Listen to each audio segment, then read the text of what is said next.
ஸ்ரீமதே ராமானுஜாய நமஹ. ஸ்ரீமத் வரவரமுனையே நமஹ. இன்னைக்கு நம்ம பார்க்க போற வார்த்தை பேரு விரோதி அப்படின்ற வார்த்தை. விரோதின்ற வார்த்தை எங்களுக்கெல்லாம் ரொம்ப பரிச்சயமான வார்த்தை சுவாமி. இதுக்காக ஒரு பாட்காஸ்ட் தேவையா அப்படின்னு நீங்க நினைக்கலாம். பொதுவா லௌகீகத்துல இந்த உலகியல் வாழ்க்கையில விரோதின்ற சப்தம் எப்பொழுது பயன்படுத்தப்படுகிறது அப்படின்னா, நமக்கு ஆகாதவர்கள், நமக்கு தீங்கு செய்பவர்கள், நம்மிடத்திலே எதிரம்பு கோட்டிருப்பவர்கள், அவளை விரோதின்னு சொல்றோம். நமக்கு என்ன நடக்கணுமோ என்ன தேவையோ அதன்படி நடக்காமல் நமக்கு எதிராக நடந்து கொண்டு நம்மை அழிக்க வேண்டும் என்று நினைப்பவர்கள் எல்லாம் நமக்கு விரோதி அப்படின்னு நினைச்சிருக்கோம். இப்போ இந்தியானா அதுக்கு எதிரியான சில நாடுகள், நட்பு நாடுகள் அப்படின்னு இருக்கு. இப்படி நாட்டுக்கும் விரோதிகள் அமைந்திருக்கிறார்கள். அப்படின்னு என்ன அர்த்தம்? ஒருத்த நடத்திலே விரோதம் பாராட்டுவது அப்படின்னு சொன்னால் எதிரம்பு கோர்த்து செல்வது, இவ்வளவு தான் நமக்கு தெரிஞ்சிருக்கு. நான் சம்பிரதாயத்துல நமக்கு விரோதிகள் வெளியில இல்ல, நமக்கு விரோதிகள் உள்ளத்தான் இருக்கு. என்ன பண்றது? அந்த எப்படி அந்த விரோதி நமக்கு ஏற்படுறது அப்படின்னு சொன்னா, சரீரத்துக்கு விரோதிகள்லாம் நம்மளுக்கு விரோதிகளே கிடையாது. என்னத்தான் நமக்கு குத்தம் பண்ணணும், எதிரம்பு கோர்த்து செல்ல வேண்டும்னு நினைச்சாலும், நம்மளை அடிக்கணும், நம்மளை பழிக்கணும்னு நினைச்சாலும் அவளால இந்த ஆத்மாவை ஒன்றும் பண்ண முடியாது. ஆத்மாவை அடிக்க முடியாது, வெட்ட முடியாது, குத்த முடியாது, கொலை பண்ண முடியாது. இந்த ஆத்மாவுக்கு மனசுன்னு கிடையாது. சரீரத்தினுடைய தொடர்புனாலத்தான் இந்த ஆத்மா மனசு என்ற ஒன்றை கொண்டு ஆத்மா அந்த துக்கானுபவமோ சுகானுபவமோ பண்ணுகிறது. அப்போ இந்த சரீரத்தினுடைய தொடர்புனாலத்தான் மற்றவாளால பொறுத்தியாரால நமக்கு பிரச்சனை. நமக்கு பிரச்சனை எதனால? பிரகிருதி சம்பந்தத்தினால, இந்த உலகியல் தொடர்புனால தான் நமக்கு பிரச்சனை. இது எதை ஏற்படுத்துறது அப்படின்னால், நமக்கு இந்த உடம்பே ஆத்மா என்கிற ஒரு மாயையை ஏற்படுத்துகிறது. தேகமே ஆத்மா, தேகத்துக்கு மேல ஒண்ணு இல்லை அப்படின்ற எண்ணம்.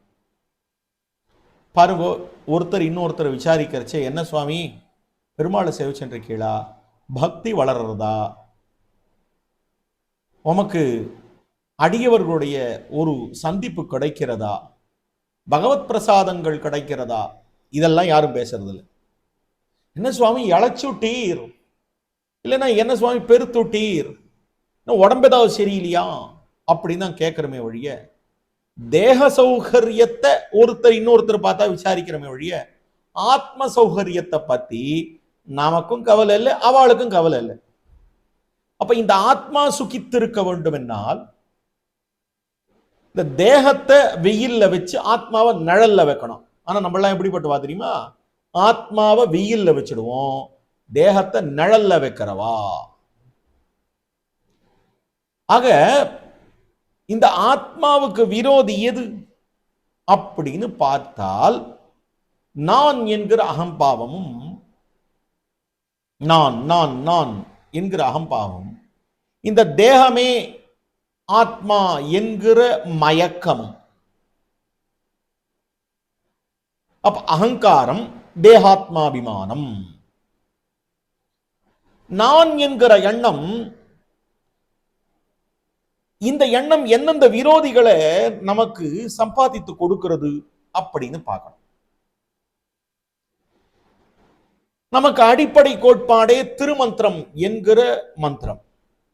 நம்முடைய ஆச்சாரியன் நமக்கு உபதேசிக்கிறார். பிரணவம், நமசு, நாராயணாய, இது மூன்றை கொண்டது. இது மூன்றும் பிரணவத்திலே நான் அவனுக்கு அடிமை.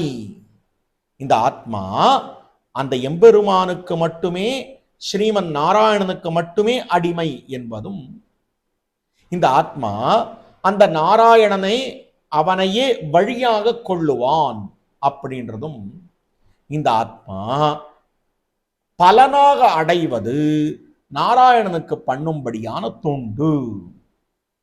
இது திருமந்திரத்தினுடைய மிகவும் அடிப்படையான ஒரு சிம்பிள், அதாவது சிம்பிளான மிகவும் எளிமையான விளக்கம். இப்போ இதுக்கெல்லாம் எது விரோதம் பாராட்டுகிறதோ, இதையெல்லாம் இதையெல்லாம் எது தடுக்கிறதோ, இந்த தன்மைகளை எது தடுக்கிறதோ அது விரோதி அப்படின்னு கொள்ளணும். அப்ப விரோதினா என்ன? நான் எதை அடைய வேண்டுமோ அதை அடைய விடாமல் தடுப்பது எதுவோ அதுதான் நமக்கு விரோதி. So now coming to the point, நான் ஒன்னுத்த அடையணும்னு நினைக்கிறேன், அந்த பலனை அடைய விட்டாமல் தடுக்கிறது அது விரோதி. இப்போ வயசு ஒரு சின்ன ஒரு 10ஆம் கிளாஸ் படிக்கிற பையன் அப்படின்னு வச்சுங்கோ. அந்த பையனுக்கு என்ன குறிக்கோள் இருக்க முடியும் அப்படின்னா, படிச்சு நல்ல மார்க் வாங்கணும், நன்னா படிச்சு நல்ல மார்க் வாங்கணும் அப்படின்றது குறிக்கோளா இருக்கணும். இந்த 10ஆம் கிளாஸ் பையன் போர்டு எக்ஸாமினேஷன்ல படிச்சு பாஸ் பண்ணணும் அப்படின்றது குறிக்கோளா இருக்கணும். அப்படி இருக்கிற இந்த 10ஆம் கிளாஸ் பையனுக்கு என்னென்ன மாதிரியான தடைகள் வர வாய்ப்புள்ளது? வெளியில இருக்கிற தடைகள்ல இவனுக்குள்ளேயே இருக்கிற தடைகளை கொஞ்சம் யோசிப்போம். முதல்ல 10ஆம் கிளாஸ்ன்றது ரொம்ப முக்கியம். இத படிச்சாதான் வாழ்க்கையில அடுத்த நிலையிலே சென்று படிக்க முடியும். முன்னேற்றத்துக்கு அடிப்படை இந்த SLC சர்டிபிகேட்டாவது வேணும் அப்படின்ற அறிவு இருக்கணும். இந்த அறிவும் படிக்கணும்ன்ற எண்ணமும் இருக்கணும். அப்படி இல்லை என்னால் என்ன பிரயோஜனம்? அந்த எண்ணமின்மையே இவனை படிக்க விடாமல் தடுத்து விடும். அப்போ அடிப்படையில படிக்கணும்ன்ற எண்ணம் வேணும். அந்த எண்ணமின்மை அது இவனுக்கு தடையாக இருக்கிறது. அந்த அறிவின்மை, இது நமக்கு அடிப்படை என்கிற அறிவின்மை இவனை அந்த 10ஆம் வகுப்பு படிக்க விடாமலே தடுக்கிறது. நவ் எனக்கு எல்லாம் புரியுறது, 10ஆம் கிளாஸ் தான் ரொம்ப முக்கியம் அப்படின்னு புரியுறது. நான் படிக்க போறேன். அப்ப படிக்க போறச்சே எனக்கு என்னுடைய எண்ணங்கள் வேறெங்கோ அலைபாய்ந்து கொண்டிருக்கிறது. அதனால் புஸ்தகத்தை திறந்தா என்ன சீரியல் போட்டிருப்பான், தியேட்டர்ல என்ன படம் போட்டிருப்பான், இதெல்லாம் தான் எனக்கு போயிட்டு இருக்குன்னு வச்சுக்கோ. அப்போ அந்த கவனச்சிதைவு இருக்கு பாருங்க, அது இவனுடைய படிப்புக்கு தடையாக இருக்கிறது. முதல்ல எண்ணமே அந்த செயல்ல மூட்டல. அப்ப அடிப்படை எண்ணத்துல மிஸ்டேக் இருந்தது இதுக்கு முன்னால. இப்போ செயலில் மூண்ட பிற்பாடு கவனச்சிதைவு ஏற்படுகிறது. சரி, நவ் படிக்கவும் படிச்சுட்டான். படிச்ச பிற்பாடு எக்ஸாம் ஹாலுக்கு போய் எழுதணும். எழுதி ஒழுங்கா எழுதினா மார்க் வந்துடும் வச்சுக்கோ. எக்ஸாம் ஹாலுக்கு போய் எழுதறச்சே இவனுக்கு மறதி ஏற்பட்டுடுறது அந்த எக்ஸாம்ல இருக்கிற டென்ஷன்னால.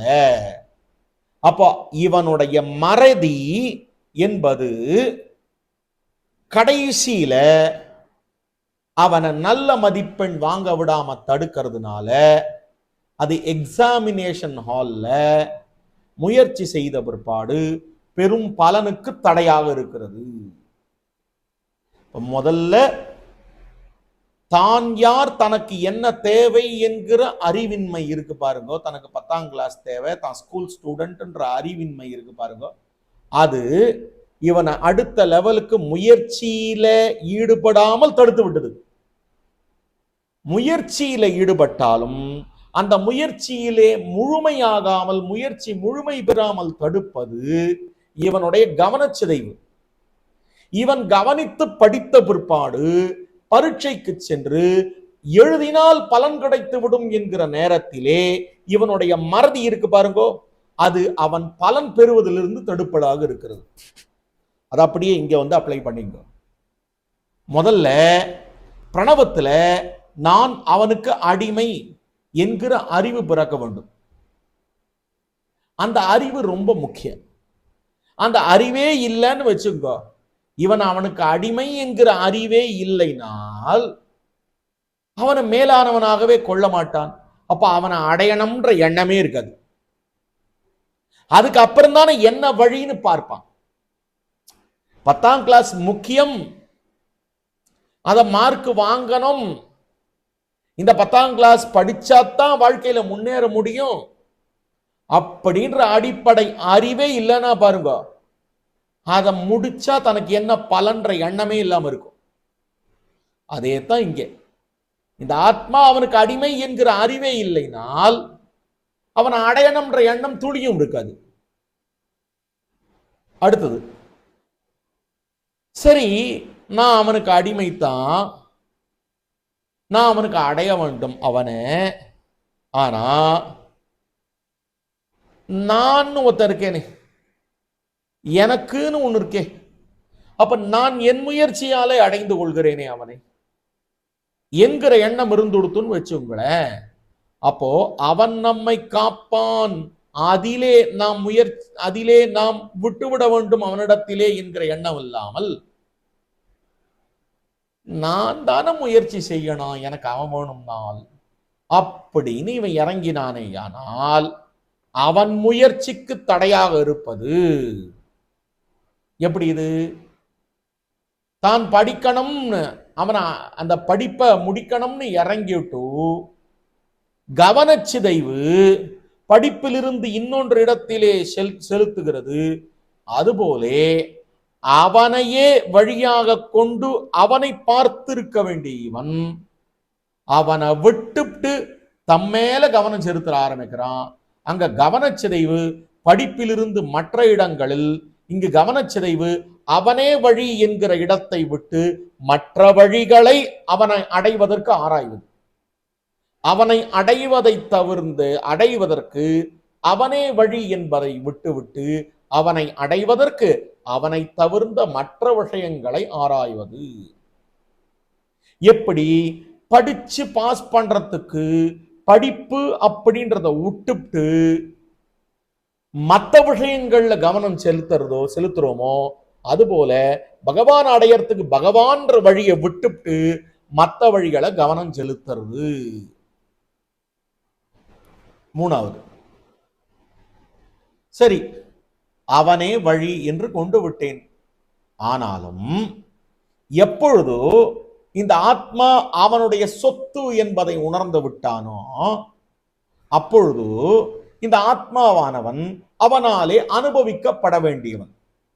அப்ப அவனாலே அனுபவிக்கப்பட வேண்டியவன் என்கிற எண்ணம் இல்லாமல் அவன் அனுபவத்துக்காக நான் என்பதை மறந்து என் அனுபவத்துக்காக அவன் என்கிற எண்ணத்தோட அவனை அணுகினானேயானால், இல்லை என்னால் அவனிடத்திலே சென்று அவனுக்காக இவன் இருக்க வேண்டிய இவன் அதை விடுத்து அவனை தவிர்ந்த மற்ற விஷயங்களை அனுபவிக்க வேண்டும் என்று நினைத்தானேயானால், உலகியல் விஷயத்தையோ தன்னுடைய ஆத்மாவையோ அனுபவிக்கணும்னு நினைச்சானேயானால், அது அவனை அடைய தடுக்கும்படியான விரோதி. எப்படி? எக்ஸாம் ஹாலுக்கு போயிட்டு ஆன்சர்ஸை மறந்துட்டு முழிச்சு நின்று வேறொன்னத்தை எழுதி ஃபெயில் ஆயிட்டு வரா மாதிரி பகவான் இடத்துல போய் அவனை அனுபவிக்க வேண்டி இருக்கிறவன், அவனாலே அவனுக்கு தொண்டு செய்ய வேண்டிய இவன் அந்த தொண்டை மறந்து விட்டு தனக்கான ஒரு ஆனந்தத்தை தேடிண்டு உலகியல் விஷயத்தும் பின்னாடியோ இல்லைன்னா தன் ஆத்மாவை தான் அனுபவிப்பது என்கிற ஒரு எண்ணத்திலோ சென்று விட்டானேயானால் என்ன நடக்கிறது? இவன் அவனை இழந்து விடுகிறான். அவன் எப்படி மார்க்ஸ் இழக்கிறானோ, அவன் மார்க் இழக்கிறான், இவன் மணிவண்ணனை இழக்கிறான். அப்போ 3 இடம், நான் அவனுக்கு அடிமை என்கிற எண்ணம் தோற்றாமல் நான் ஸ்வதந்திரன், தன்னிச்சையாக இருப்பவன் அப்படின்ற எண்ணம் பாருங்க, அதுக்கு பேர் ஸ்வரூப விரோதி அப்படின்னு பேர். இந்த ஆத்மா அவனுக்கு அடிமை என்கிற எண்ணம் இல்லாமல் நான் தன்னிச்சையாக செயல்படக்கூடியவன் என்கிற எண்ணத்தோட செயல்படுவது அது ஸ்வரூப விரோதி. அதற்கு பிற்பாடு இவன் தன்னிச்சையாக செயல்படாதவன், இவன் அவனுக்கு அடிமை என்கிற எண்ணம் இருந்தாலும் அவனாலே காக்கப்படக்கூடியவன். ஏனென்றால் இவன் அவனுடைய சொத்து அப்படின்ற எண்ணம் இல்லாமல் நான் என் முயற்சியாலே அவனை அடைந்து விடுவேன் அப்படின்ற எண்ணம். உபாயாந்தரங்கள்னு ஏற்கனவே சொல்லியிருக்கேன். அந்த உபாயாந்தரங்களாக இருக்கக்கூடிய கர்மஞான பக்திகளை கொண்டு அவனை அடைவேன் என்கிற அந்த நினைவு. அப்ப அந்த உபாயாந்தரங்கள் இருக்கின்றனவே அவை உபாய விரோதி. உபாய விரோதி அதாவது முதல்ல நான் யார் என்கிற அறிவுக்கு தடையாக இருப்பது சுவாதந்திரியம், அது ஸ்வரூப விரோதி. தன்னுடைய தன்மை ஸ்வரூபம், தன்னுடைய தன்மையை அறிய முடியாமல் தடுப்பது அது ஸ்வரூப விரோதி. அடுத்தது அவனை அடைவதற்கு அவனை வழியாக கொள்ளாமல், அவனே வழி என்று கொள்ளாமல், அவனே உபாயம் என்று கொள்ளாமல், கர்ம ஞான பக்தி யோகங்கள் முதலானவற்றை தன் முயற்சியிலானவற்றை உபாயமாக கொள்ளுவது உபாயத்துக்கு பகவானாகிற உபாயத்துக்கு எதிர்த்தட்டாக இருப்பதனாலே அது உபாய விரோதி. Now coming to the third point. பலன். நமக்கு பலன் எது? அவனுக்கு பண்ணும்படியான தொண்டு. அப்படியல்லாமல் என் ஆனந்தத்துக்காக அவன் தொண்டு என்கிற எண்ணமோ, நான் அவனுக்கு கைங்கரியம் பண்ணினேன் எனக்கு ஆனந்தமா இருக்கு. திருவல்லிக்கேணி எம்பெருமானுக்கு பிறந்த நாளுக்கு சக்கர பொங்கல் சமர்ப்பிக்காம ஒருத்தர் புளியோரை சமர்ப்பிச்சார். ஏன் சுவாமின்னு கேட்டா, அந்த எம்பெருமானுக்கு சக்கர பொங்கல் தானே ரொம்ப பிடிக்கும், நீங்க என்னத்துக்கு புளியோரை சமர்ப்பிச்சேன்னு கேட்டா, எனக்கு டயபெட்டிக்ஸ் அப்படின்னார். அப்ப என்ன அர்த்தம்? இவருக்காகத்தான் கைங்கரியமா? அவன் ஆனந்தப்படணும். அப்ப அடிமை கொள்பவன் ஆனந்தப்படணும், அடிமை செய்பவனுக்கு ஆனந்தம் கிடையாது. அடிமை செய்பவன் அடிமை கொள்பவன் சந்தோஷமா இருக்கானான்றத பார்த்துட்டு ஆனந்தப்படணும். அப்படி அல்லாமல் இவன் தன் ஆனந்தத்துக்காக அவன் தொண்டு என்கிற எண்ணமோ, அவனை தவிர்ந்த உலகியல் விஷயங்கள், இந்த உலக நுகர்ச்சிக்கு ஐஸ்வர்ய சொர்க்கானுபவங்கள், இல்லைன்னா கைவல்யானுபவம், தன்னுடைய ஆத்மாவையே அனுபவிச்சுக்கிறது, அவனை அனுபவிக்கிறது, இல்லைன்னா தன் ஆனந்தத்துக்காக அவன் தொண்டுன்னு நினைக்கிறது, இது எல்லாமே பிராப்ய விரோதி, பலனுக்கான தடை. அப்போ அவனுக்கு தொண்டு செய்தல், அவனுடைய சந்தோஷத்துக்காக அவனுக்கு தொண்டு செய்தல் என்கிற பலனுக்கு இவை எல்லாம் தடையா இருக்கிறது. அப்ப இது பிராப்ய விரோதி. அப்ப 3 விரோதி பார்த்தோம். பிரணவத்திலே சொல்லப்பட்டிருக்கிற விஷயம் நான் அவனுக்கு அடிமை என்கிற எண்ணத்துக்கு எதிர்த்தட்டாக இருப்பது ஸ்வரூப விரோதி. நான் அவனையே வழியாக கொள்ளக்கடவன் என்கிற நமசிலே சொல்லப்பட்ட அர்த்தத்துக்கு அதை தடுப்பது உபாய விரோதி. நான் அவனையே பலனாக பெறத்தக்கவன், அவனுடைய ஆனந்தத்துக்காகவே நான் இருக்கத்தக்கவன் என்கிற எண்ணத்துக்கு எதிர்த்தட்டாக இருப்பது பிராப்ய விரோதி. இப்போ விரோதினா என்ன அர்த்தம்னு புரிஞ்சுடுக்கும். 3 விதமான விரோதிகளை பார்த்தோம். மேலும் உண்டான விஷயங்களை அடுத்த பாட்காஸ்ட்ல பார்ப்போம் அப்படின்னு சொல்லி அமைகிறேன். ஸ்ரீமதே ராமானுஜாய நமஹ.